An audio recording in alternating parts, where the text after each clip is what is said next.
Have you ever wondered how the Amazon search algorithm works? Well, in this video, I'm going to tell you guys how it works. So I went and I interviewed the CEO of Viral Launch, Casey Gauss, and he has probably the absolute best firsthand experience because he's helped over 30,000 Amazon product launches. So he gets to see the data of what works and what doesn't on a daily basis. I mean, maybe the only people that have better info are insiders working at Amazon. If somebody knows one, let me know. That'd be cool to... but he probably can't talk about it. But this is going to be the best shot we get at learning it. So in this video, we're going to cover things such as how does the algorithm work? Like then, you know, what keywords do you need to, like, how do keywords work in the algorithm? And then how do you rank for keywords? And like, does it matter how long your listing has been alive? Does it matter like how long of sales history? You know, all that stuff we cover in this, and we cover a lot more in the course. So sign up below. It's $1, and I hope that you guys enjoy this. Over 150, closer to 200 videos in that course. You guys are gonna love it, and I look forward to helping you guys out. And I hope that this helps you understand the Amazon search algorithm a little bit more, because guess what? Knowing how the algorithm works will make or break your success, because that's the only way people are going to find your product. So in this video, we had issues with the whiteboard once again. So I really didn't write anything relevant that will help you guys out. So pay attention, and I do a summary at the end of the video, just talking about all the main points. So sit back, enjoy, and then you'll see the summary at the end, and take notes if you want. So I hope you guys enjoy this. So let's get into it. All right, so this video is about the search algorithm, and it's it's probably the most important thing, because do you know how much percentage comes from organic sales from like the search bar? No, it's so hard to tell, because sometimes if you're ranking and not running ads, like you can't attribute 100% of sales there, because maybe Amazon is running some marketing campaign or retargeting someone that viewed your listing. Like, it's so hard to tell definitively where results are coming from or sales are coming from. Okay, but okay, that's good to hear. But I heard at one point there was some stat. It's like 70% comes from page 1 or something. Yeah. So it's like general point is you got to get on the first page to make sales. When you buy stuff on Amazon, I mean, assuming you do, like, how are you finding that stuff? You're going into the search bar, you're searching whatever it is, and then you're buying it, right? Yeah, for sure. So this video is about, okay, so how do you think that, I have my own opinions, but like, how do you think that the search algorithm works? I mean, there's 560 million product on Amazon USA. Like, how does the algorithm decide which ones to choose when you type in a keyword? Like, yeah, so in an e-commerce setting, right, the algorithm is largely concerned with how can I drive more sales, right? That means making money. And that means that someone is getting out their credit card and paying for something, right? So this is the biggest indicator of relevance. And in Amazon, their algorithm is concerned with relevance to a keyword. So again, the largest attributor of relevance is a sale. So if someone searches fish oil and they saw a grill brush, they're not going to buy that grill brush, because that's not what they're looking for. They're looking for a fish oil. And so if a customer searches something and then they buy something, that's an indicator to Amazon that, hey, this is what the customer was looking for, which is a fish oil, aka a vote of relevance. And so again, the biggest driver of keyword ranking on Amazon is sales. And I touched on it briefly, but we think Amazon is concerned with sales history, not just sales over, the last day or the last hour. They're paying attention in these buckets of, 24 hours, 48 hours, 3 days, 5 days, 7 days, and in these 7-day increments. And I think that the sales history probably goes out to at least 180 days, and Amazon is tracking. So what this means is, let's say you had a product that has been live for the last year, and over the last 6 months, it just hasn't been performing very well.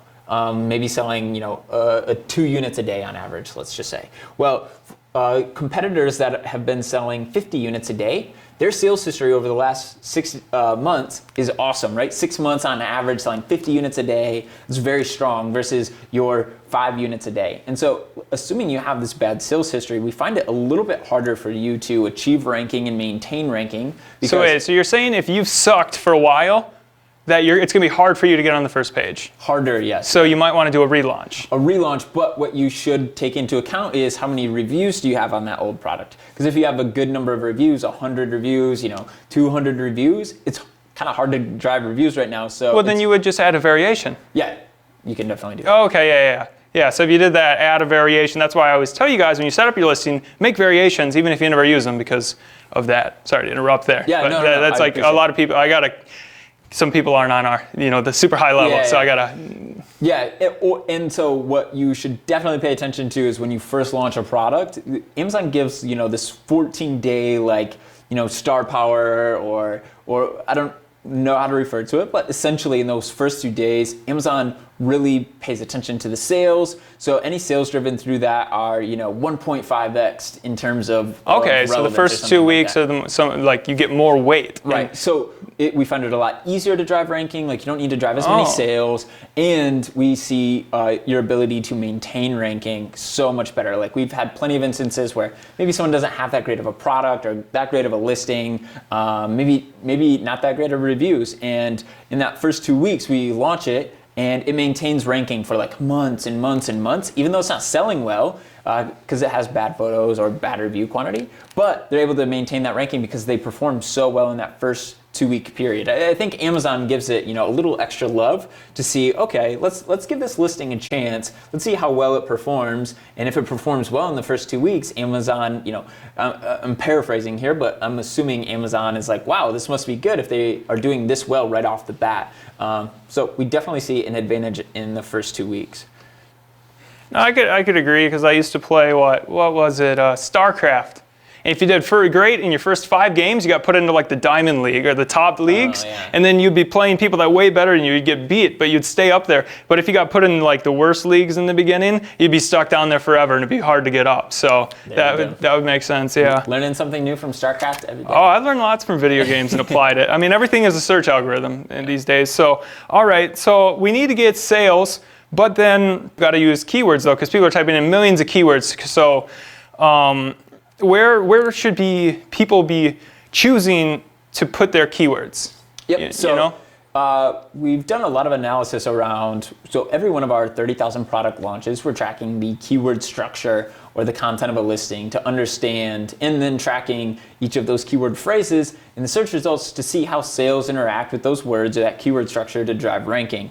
And essentially, the biggest takeaways are you definitely need to be including. So Amazon puts a lot more weight on your product's title when it comes to ranking. So you should definitely have, we think, although it's hard to discern, we think that Amazon pays more heavily greater amount of attention to the words at the beginning of your product's title. So include, let's say you have a fish oil, include fish oil, omega-3, all these high volume words in your title.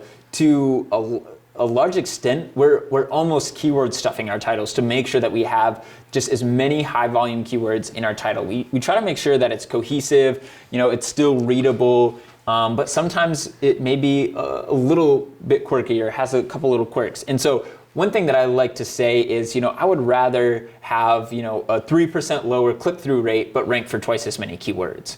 And so I'll give up the cohesion or that beautiful sales language in my title to make sure that I'm ranking for 2 times as many keywords or 3 times as many keywords. So I'm going to get so many more impressions. And even though my conversion rate is a little bit lower, I'm driving so many more impressions that I'm driving so many more sales. Yeah, okay. So at a fundamental basis, I've heard this before, do you believe that you get a lift for every keyword in your title when you make a sale? Yeah, yep, I do.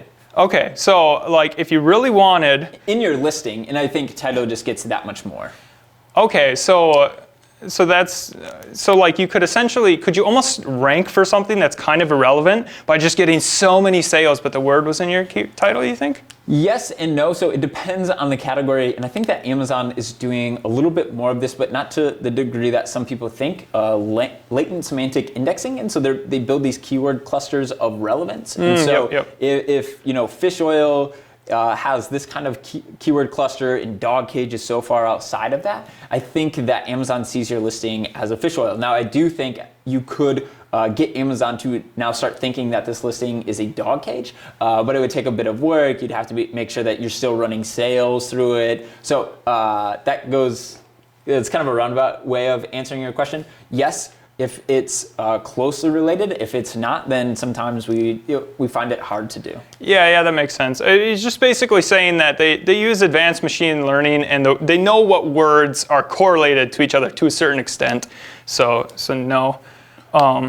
Some other things, so I don't think that we don't see that you need to have exact phrases in your listing. If you have fish and oil in your title, you do not have to say fish oil omega-3, fish oil pills. We do try to do phrase order. So it would be like fish, omega-3, oil. So then you still have fish, oil in phrase order versus having oil, fish. But again, I think these are small improvements or optimizations versus like if you have it in the title, you're good to go. Another thing that I talked about is you definitely need to have the plural forms of your words in the title. So again, looking at grill brush, let's say you're selling just one brush, you should definitely have brushes in your title as well, because Amazon, again, if you are getting lift for each word in your title, you need to get lift for brush and you need to get lift for brushes because Amazon treats them differently. So if you want a quick anecdote, we pushed something very similar. I'll continue to use the